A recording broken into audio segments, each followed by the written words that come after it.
नमस्कार दोस्तों, मेरा नाम है राहुल यादव और आप सभी का स्वागत है आज की स्पेशल वीडियो में। दोस्तों, आज की वीडियो का जो टॉपिक है वो भी मैंने एक कमेंट पर ही रखा है।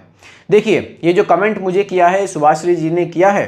3 साल से 6,000 रुपये की SIP ये कर रहे हैं। कहाँ कर रही हैं? एक फंड इन्होंने लिया हुआ है पराग पारिक का फ्लेक्सी कैप म्यूचुअल फंड, और 3 महीने पहले इन्होंने एक और इसमें फंड ऐड किया है, वो है बंधन का स्मॉल कैप फंड।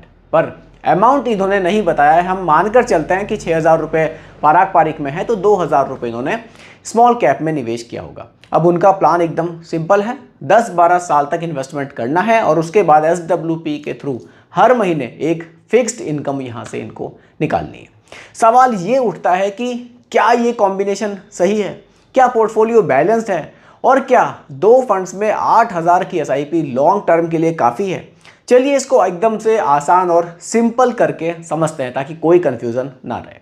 अगर सुभाश्री जी अगले 12 साल तक 8,000 रुपये की SIP कंटिन्यू करती हैं और एवरेज रिटर्न हम मानकर चलते हैं 12% भी मिलता है, तो उनका कॉर्पस लगभग 25 लाख रुपए तक जा सकता है। ये एस्टिमेट थोड़ा सा कंजर्वेटिव है, क्योंकि पराग पारिक जो फंड है उसके हिस्टोरिकल रिटर्न्स अगर आप देखेंगे तो 15-16% तक के हमने देखे हैं। और वहीं बंधन स्मॉल कैप एक नया और एग्रेसिव फंड है, तो लॉन्ग टर्म में हो सकता है कि आपको काफ़ी शानदार रिटर्न्स बनाकर ये दे दे। अब बात करते हैं दोस्तों SWP की, यानी कि सिस्टमैटिक विड्रॉल प्लान की। अगर इनका कॉर्पस 25 लाख तक पहुंचता है और वो हर महीने 14,000 रुपये का विड्रॉल यहाँ से लेती हैं, तो 1 साल में वो 1,68,000 रुपये का विड्रॉल करेंगी। ये टोटल कॉर्पस का लगभग 7% बनता है। विड्रॉल रेट के हिसाब से ये काफ़ी ठीक है, काफ़ी इसको आप थोड़ा सा कंजर्वेटिव मान सकते हैं। ऐसे में उनका पैसा कभी ख़त्म ही नहीं होगा, बल्कि जो इक्विटी में इन्वेस्टेड पोर्शन होगा वो आगे भी ग्रो करता रहेगा। लेकिन एक छोटी सी प्रॉब्लम है, उस पर बात करते हैं। पोर्टफोलियो में दोनों फंड्स इक्विटी बेस्ड हैं और थोड़े से एग्रेसिव हैं। अगर 3 या 4 साल बाद एक बैलेंस फंड या हाइब्रिड फंड इसमें ऐड कर दिया जाए, जैसे कि SDFC का एक बैलेंस एडवांटेज फंड हो गया, SBI का कोई एक कंजर्वेटिव हाइब्रिड फंड हो गया, तो पोर्टफोलियो थोड़ा सा और भी स्टेबल बन जाएगा, स्पेशली जब SWP स्टार्ट करने का प्लान हो। तो अगर 2027 या 28 के आसपास एक नया फंड ऐड कर दिया जाए लगभग 2,000 रुपये की SIP के साथ, तो ये SWP का जो आपका टाइम चलेगा उसमें जो मार्केट में वोलेटिलिटी आती है उससे आपको बचाएगा।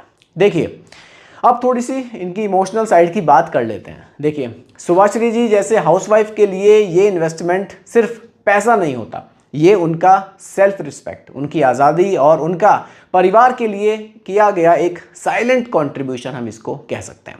देखिए, घर संभालना, बच्चों का फ्यूचर प्लान करना और एक अपने लिए इस तरह का एक SWP प्लान सोचना जिसमें कि मंथली इनकम मिलती रहे, तो ये काफ़ी एक बढ़िया चीज़ मुझे यहाँ पर लगी। देखिए, अब अगर मैं आपके पोर्टफोलियो पर बात करूँ तो पराग पारिक फ्लेक्सी कैप आप कंटिन्यू कीजिए, बंधन स्मॉल कैप आप कंटिन्यू कीजिए, लेकिन 3-4 साल बाद एक स्टेबल फंड आप इसमें ऐड कर लीजिए।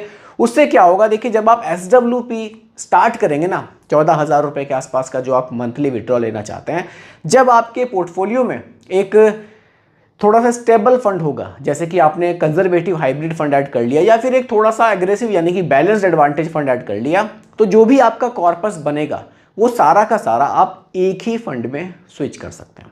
अब उससे क्या होगा? वहाँ से आप एक मंथली एक SWP स्टार्ट कर सकते हैं। देखिए, अगर आप इक्विटी फंड से SWP लेते हैं, चाहे तो ले सकते हैं मंथली इजीली, कोई दिक्कत नहीं है, आपको पैसा मिलता रहेगा। लेकिन अगर आप उसमें थोड़ा सा स्टेबल होना चाहते हैं तो फिर एक हाइब्रिड फंड आपके लिए बेटर ऑप्शन हो सकता है। जैसे कि पराग पारिक का फ्लेक्सी कैप है आपके पास बंधन का स्मॉल कैप है। दोनों फंड्स ठीक है। जो भी पैसा 12 साल में या 13 साल, जितने साल भी आप इसको चलाएंगे, जो पैसा बनेगा, जो आप एक तीसरा फंड ऐड करेंगे जो कि कंजर्वेटिव हाइब्रिड भी हो सकता है या बैलेंस्ड एडवांटेज फंड भी हो सकता है, ये पैसा आप उसमें स्विच कर सकते हैं।